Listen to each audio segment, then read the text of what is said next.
This is Paul. Yeah. Yeah, I'm just sitting here. It's 8:15 in the morning. Not raining right now, but it did rain last night. I was sleeping on the hardwood floor. And it really isn't the most pleasant of sleeping experiences. Sleep is so important to those that are persons. Yes.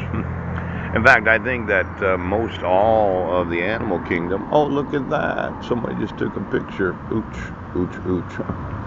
Uh, oh, wait a second here. I just got a text message. Oh,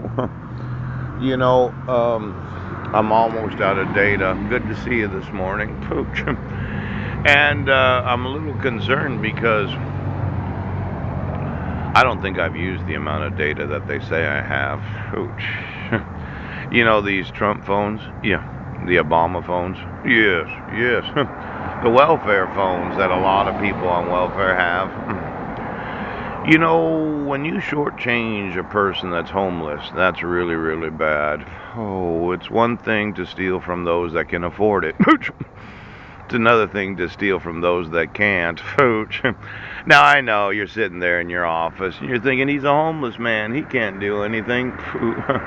I don't know how many times over the last 7 years that I've had this thought that the sheriffs and the police departments, those in the judiciaries and those elected to office have thought that there was nothing I could do about the crime of shortchanging those that are homeless.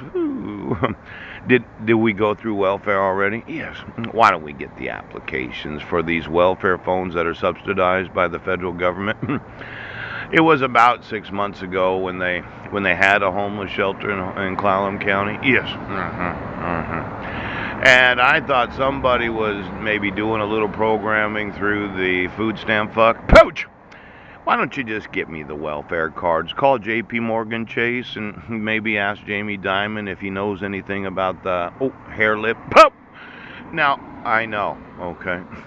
You're on welfare. You don't have a job. The phone you have was paid for by the government. Yes. And for some reason, we keep running out of money, and they're going to cut your welfare and your food stamps, and they're going to cut your telephone, and you'll be in some homeless shelter that doesn't exist, sleeping outside in the rain because nobody concerns themselves about the indigent American citizens that just can't do anything about the problems that they are having. Now, let's say you're a government employee. You're one of these state legislatures. You have a Medicaid as a state-funded program for those that are below the 125% poverty level. you know, there was this thought of somebody that thought that we were going the way of the witch. You remember yesterday I was telling you about the witches in children? Yes. And I asked for that big supercomputer in the sky that has the blood of every child. They say the PKU test is absolutely necessary, but when we were on Guam, we decided we would not allow for Benjamin's blood to be taken. Well, what happened was I was staying at the Tamuning Plaza. I was there at the time of his birth. You remember Dr. Blue Eyes, Heidi? Ooch, his eyes were so blue. Ooh. I thought, oh. Well, what happened was there was this really nice family on Guam, and they agreed to watch our kids. It was Jessica, Zachary, Bishop, Deacon, and Maximilian. When I took Heidi to the emergency room. Well, as a patient, as the father, yes, I had written in the consent forms that no surgical procedure is allowed without my consent. That means no removing of the blood of my own son. Pow! Now, I have a few lawsuits I may or may not have told you about. But let's say that I did my research, and 1 in 10,000 children have this ailment known as the PKU. Poo, poo, poo, poo, poo. And I'm thinking, no, you really don't need to poke their heel. Ooch, talk about the pain. And you don't need to drain their blood so you can put it in a supercomputer to find out their genetics so you can make a dog of them.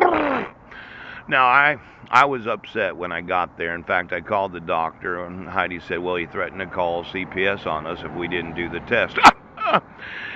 And I thought, when there are certain forms that you can actually write in where they don't give you a place to write, yes, because I was a financial consultant. Why don't you get me the PKU tests and the ear tests of all babies born? It could be, well, how do you know if a child's deaf at the time of birth? Pooch, they pressurize the ears. I thought that they were putting little tiny earrings in the inside of the ears so they could connect them to the electric grid. Pooh!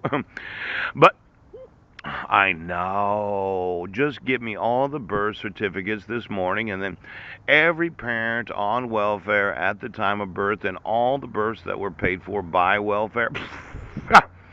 It's one of these situations where, as a father, I start to thinking about all the poor children in this nation and how I just can't do a fucking thing